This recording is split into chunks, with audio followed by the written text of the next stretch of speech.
All right, welcome back inside. I was heard from Blake Coleman post-game. A couple of goals here tonight, and set up by Michael Backlund on the very last one there as well. But this is one of the men of the evening as well. 9:49 for you tonight, and we heard a little thoughts there from Blake. But how did you see tonight go down through your eyes in order to get the win?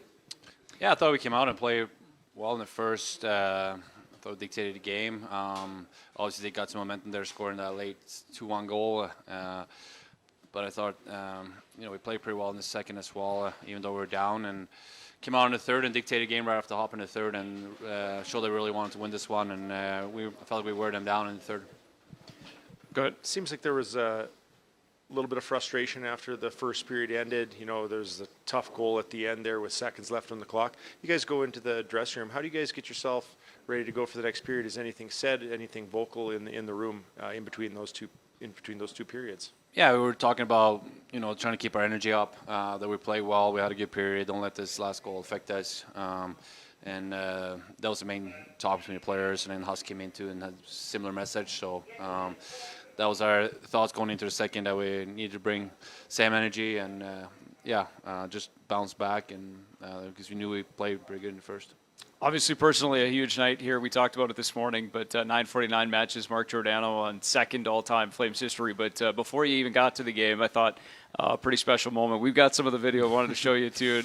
I know that you just mentioned you didn't know. This kind of caught you off guard a little bit before the game, but what are you thinking as these special guests walk into the dressing room prior to the game here? Yeah, I know. It was great. I didn't know. I knew they were coming to warm up, and yeah, I knew my dad was going to be coming, and he was going to stay with the dads, but I didn't know they were going to come in the locker room, and yeah, that was so great seeing their excitement. Number 25, Monk. Very, very emotional. Tilly did unbelievable too. Like that. Yeah. She had the lineup card there, and Frida obviously helping out a little bit. Oliver looks like he's ready to get in there too. Yeah, I know. Yeah, she's She's very good with she's a language girl. I don't know, she's really good with both Swedish and English. She was pretty early starting to talk, and she's good.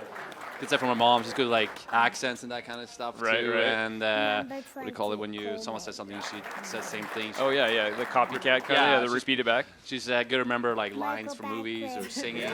So okay. Yeah, I guess she got that from her mom, not from me. That was an unbelievable moment. Love that, and love the hug. Obviously part of it, part of the special evening. But how nice is it to be able to share moments like this? And they're old enough that they can kind of appreciate that. Obviously, it's a big deal, and have your dad here as well. Yeah, I know, it's great. Something we're going to look back at and really shares once they get even older, and I appreciate even more. But you could tell Tilly was especially super excited coming there, being 2 years old, and her brother looked a little more confused at what's going on.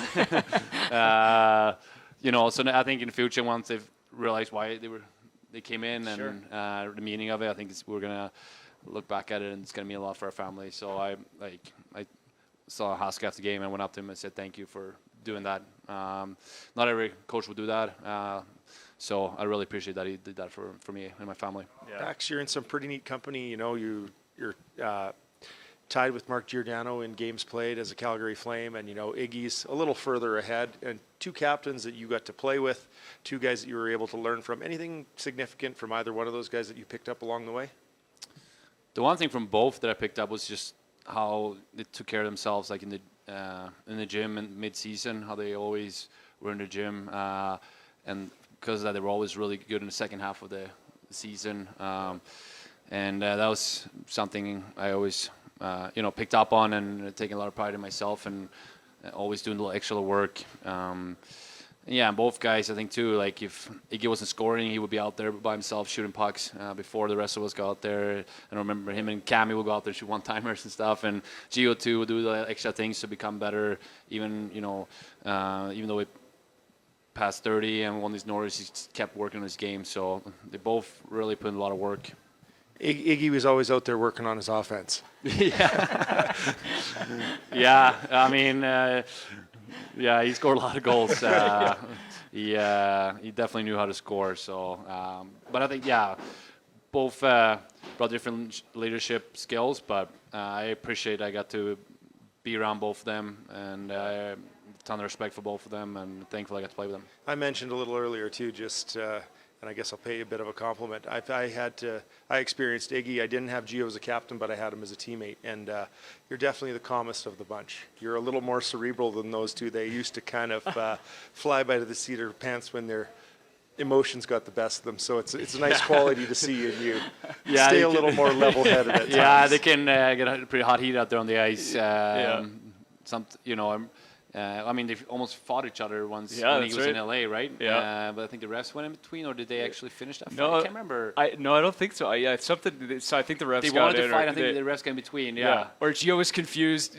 Yeah, he was confused by it. I think the refs got in between, and then they ended It up. was like this year when we went to Toronto, and Yeah, same at the end of the thing. second Yeah, I period, remember Gio that, came yeah. down and buried me. I'm like, what are you doing? And he was all fired up. I'm like, and then after the game, you see him, and he's just like, oh, hey, Bags. It's part of the game. Yeah, I yeah, tried yeah. to bury my brother-in-law once. You know, it's On the ice, you know, right? there's some of us that have to make our living a different way. But I can get a little hot heated sometimes too. But yeah, they can really, you can tell when their eyes were turned red and they got really fired up. Winded up. Yeah.